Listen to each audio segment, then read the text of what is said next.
Ni mati seorang-seorang ke mati dengan ex? Mati dengan ex. Lama tak tu video? Lama juga ah. Lama ke ah? Apa? Berapa lama? Lama ke ah?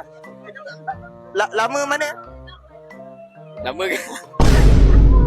Kau prefer kena kejar dengan pocong ke kena kejar dengan ex? Apa? Kejar pocong lah. Kena kejar dengan pocong ah. Kena kejar dengan ex tak nak ah. Tak nak. Nanti girlfriend sekarang marah. Apa yang lagi sedih? Orang potong queue ataupun orang yang patah hati? Potong queue ah. Potong queue ah. Pada hati tak sangat. Asal potong queue? Sebab orang batu ramai, batu potong queue. Tak respect ah. Respect ah. Belakang ah. Mak kau ajar kau jangan buat macam tu Nak masuk rumah hantu ke ataupun kena sit? Dua-dua lah. Tak apa, dua-dua. I ambil. Selalunya perempuan marah tau kalau macam kena scene tau. Oh, kalau I faham lah. Maybe dia busy ke. So, ya kita jadilah memahami. I suka lah perempuan macam you ni sebab you macam perempuan yang understanding.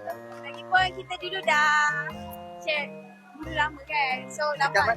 Bila kita check kat mana kita check dulu? Umi. So, kita pun lambat reply dulu kan. So, tak apalah. Dulu? Dulu lah. Sekarang you crush kat I ke? Tak, sekarang boyfriend dah.